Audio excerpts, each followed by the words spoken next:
ఓం గణేశాయ నమః. ఓం గురుభ్యో నమః. ఓం శ్రీ సాయినాథాయ నమః.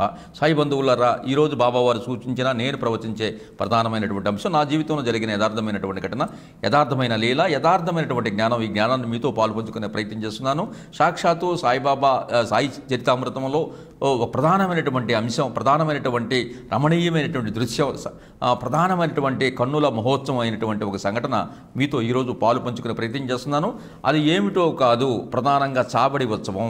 బాబాకి అత్యంత ఇష్టమైన, ప్రీతికరమైన, భక్తులు ఆనందంగా, కోలాహలంగా, కన్నులు పండుగగా జరుపుకునేటటువంటి ఈ చావడి ఉత్సవాన్ని కాస్త తెలుసుకునే ప్రయత్నం చేద్దాం. ప్రధానంగా బాబావారు అనేక సంవత్సరాల పాటు షిరిడీ గ్రామంలో ఉన్నప్పటికీ కూడా మొదట అతనికి ఉండటానికి కనీసం అక్కడ షిరిడీ గ్రామంలో వాసులు నివాస స్థలం కానీ ఏమీ ఇవ్వలేదు. రెండు వర్గాలుగా ఉన్నటువంటి షిరిడీలో బాబావారు ఫకీరని, ముస్లిం అని ఒకరు, కాదు హిందువులని ఒకరు, ఇలా రెండు వర్గాలుగా ఎవరికి వారు అనుకొని ఎవరు కూడా బాబాని ఉండటానికి కనీసం మంచినీళ్లు తాగడానికి కూడా అనుమతించలేదు.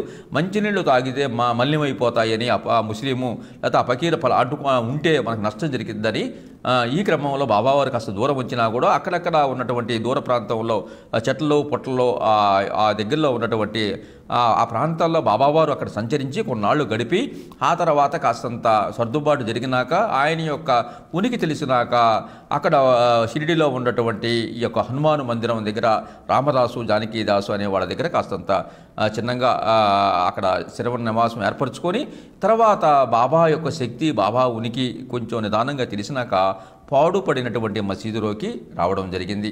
అక్కడ దూరంగా షిరిడి గ్రామానికి పొలిమేరలో ఉన్నటువంటి ఆ పాడుపడినటువంటి మసీదు జీర్ణావస్థలో పూర్తిగా ఉంది. అటువంటి మసీదులో ఉన్నటువంటి ఈ పాడుపడిన మసీదు పైన కప్పులు కూడా సరిగ్గా ఉండేది, కింద అంతా కూడా మట్టితో గుంటలతో ఉండేది. ఆ మసీదులోకి తన ఆవాసంగా చేసుకొని బాబా అక్కడే తన యొక్క ప్రస్తావాన్ని కొనసాగించాడు. ఇటువంటి ఈ పాడుపడినటువంటి మసీదులో మరమ్మతులు చేసి దాన్ని సుందరంగా చేస్తామన్న భక్తులు చెబుతున్నా కూడా బాబావారు దానికి ఏమాత్రం ఇష్టపడేవారు కాదు, భక్తుల్ని వారించేవారు. ఆ మసీదుని ఉన్నట్లుగా ఉన్నాయి, వాటిని ఏం చేయబాకు, వాటికి సర్వాంగ సుందరంగా దానికి షోకులు ఇవన్నీ కూడా చేయొద్దు, తనకి ఇష్టం లేదు, తను నిరాడంబరంగా తను ఏ విధంగా ఉన్నాడో ఆ విధంగా ఉండనివ్వని బాబా భక్తుల్ని గదామాయించేవాడు, గర్జించేవాడు, కోప్పడేవాడు. అందువల్ల భక్తులు కూడా బాబావారంటే భయం. ఆ మసీదుని మరమ్మతులు చేయడానికి కూడా చాలా కష్టపడేవలసి వచ్చేది, చాలా అసౌకర్యంగా కూడా ఉండేది. అయినా కొన్నాళ్లకు బాబావారు తన యొక్క భక్తుల ప్రేమ పూర్వకమైనటువంటి భక్తి భావానికి, భక్తుల యొక్క ఆయన మనోభావాలకి బాబా కాస్తంత సడలి కొన్నాళ్ళ తర్వాత భక్తులు బాబా కాస్తంత ఈ యొక్క మసీదుని మరమ్మతులు చేసుకునే అవకాశం ఇవ్వమని ప్రాధేయపడితే చివరికి మరి ఒప్పుకున్నాడు. ఈ క్రమంలో బాబావారిని మరి అక్కడ మరి ఉండటానికి తర్వాత ఈ మరమ్మతులు చేయడానికి, ప్రధానంగా మరమ్మతులు చేయడానికి కూడా పాడుపడిన మసీదు పైన కప్పు సరిగ్గా లేకపోవడం వల్ల వర్షం వస్తే ఎక్కువగా వాన మొత్తం కూడా నిండిపోవడం, కింద గుంటలు పడటం, పూర్తి అసౌకర్యానికి గురైనటువంటి నేపథ్యంలోనే బాబా ఈ విషయంలో ఒప్పుకున్నాడు. సరే, ఏం చేయాలి బాబావారిని ఉంచడానికి అని చూస్తే పక్కనే కొద్ది దూరంలో ఉన్నటువంటి చావడి అని చెప్పేసి ఒకటి ఉంది, అక్కడ వసతి. అక్కడ బాబావారిని అక్కడికి తీసుకెళ్ళడం జరిగింది. అక్కడ బాబావారిని ఉంచి ఈ మసీదులో ఇక్కడ ఈ గుంటలు పడినటువంటి వాటిని శుభ్రంగా మరమ్మతులు చేయడం, బండలను నలకడం, పైన ఉన్నటువంటి కాస్త పాడుపడిన మసీదుకి ఆ రంధ్రాలకి అవన్నీ కూడా పూర్తి చేయడం, ఇవన్నీ చేసేవాళ్ళు. అంటే ఒకరోజు మసీదులో పని అంతా కూడా చావడిలో బాబావారు ఉన్నప్పుడు చేసేవారు. తర్వాత బాబావారు మసీదులో ఉన్నప్పుడు ఆ కార్యక్రమం విరమించేవారు. అంటే రోజు మార్చి రోజు ఇలాగా మొత్తం కొద్ది రోజుల్లోనే ఆ యొక్క మసీదు, పాడుబడిన మసీదుని మరమ్మతులు చేశారు.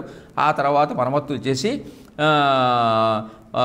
చిన్నంగా ఈ యొక్క చావడిలో వెళ్తానికి రోజు మార్చి ఆ ఉత్సవాన్ని చిన్నంగా ప్రారంభించారు.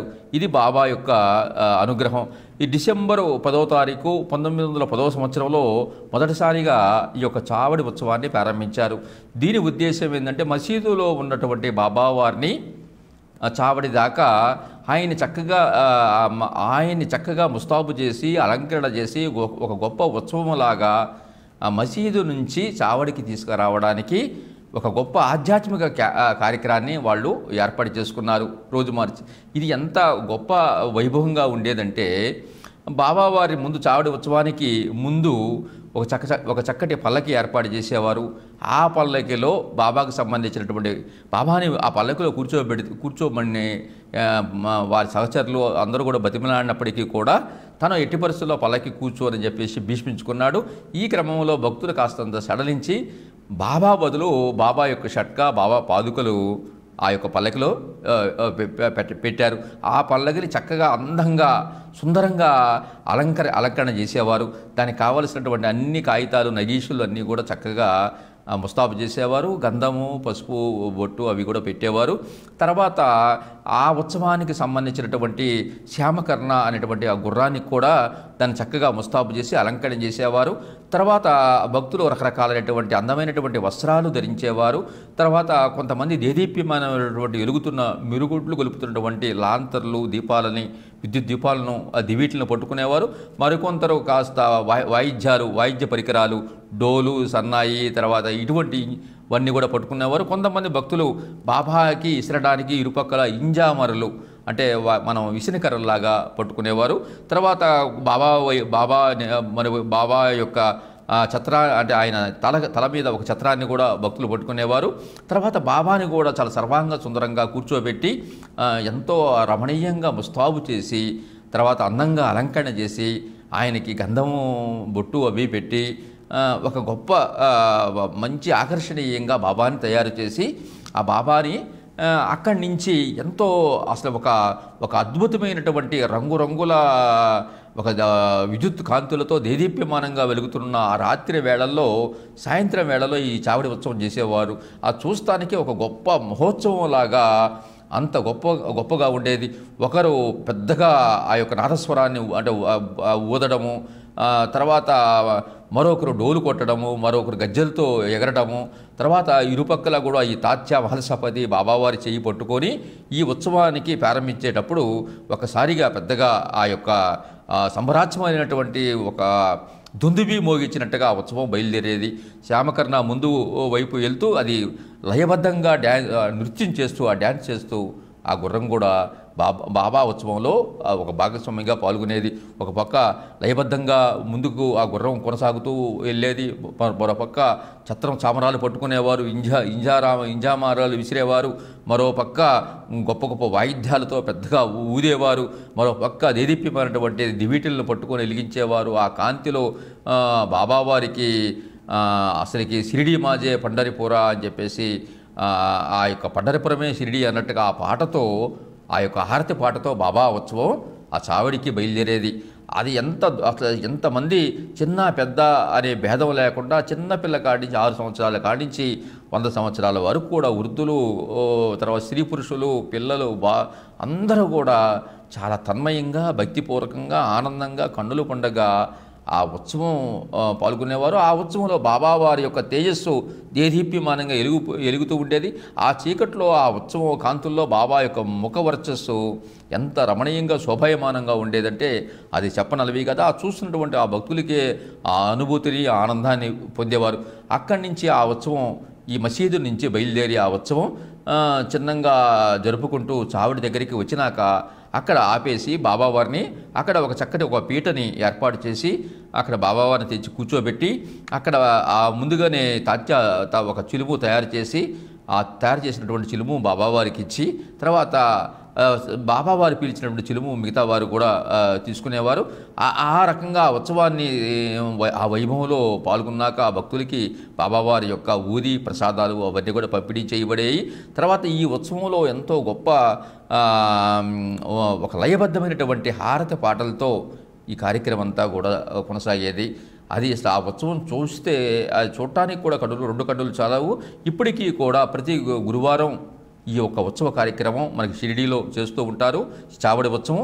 అది చూడదగ్గ విషయం, చాలా కన్నుల పండుగ అయినటువంటి విషయం మనకి ఇప్పుడు ప్రస్తుతం కూడా జరుగుతున్నాయి.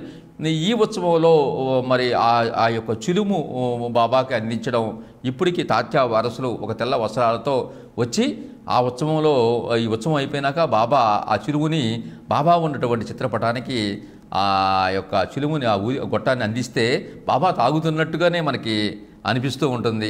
అటువంటి ఆ ఉత్సవాన్ని వేడుకలు ఇప్పుడు తాత్యా కుటుంబం వాళ్ళు కూడా నిర్వహిస్తూ ఉన్నారు. మీరు ఎవరైనా వెళ్తే ఈ యొక్క చావడి ఉత్సవాన్ని తప్పక తిలకించాల్సిందే. అది చెప్పడానికి వర్ణాయుతం. ఈ రకంగా బాబావారు ఉన్నప్పుడు చావడి ఉత్సవాన్ని తాను ఇష్టపడి తన భక్తుల చేత చేయించుకున్నటువంటి గొప్ప సంబరం. అటువంటి చావడి ఉత్సవాన్ని ఈరోజు మనం మాట్లాడుకునే అవకాశం ఆ దత్తప్రభు, ఆ సాయినాథుడు మనకు కల్పించడం, వారి అపార కృపా కటాక్ష వీక్షణాలు మీకు మీ కుటుంబంలో నిండుగా మెండుగా ఉండాలని ఆశిస్తూ ఈ షిరిడి సాయి భక్తి టీవీ వీక్షిస్తున్నటువంటి భగవద్బంధువులకు ఈ ఛానల్ లైక్ చేసి సబ్స్క్రైబ్ చేసి తోటి బంధువులకు ప్రచారం చేస్తే ఎన్నో ఆధ్యాత్మిక విషయాలు తెలుసుకునే అవకాశం ఉంటుందని ఆకాంక్షిస్తూ సర్వేజనం సుఖినో భవంతు. ఓం శ్రీ సాయి.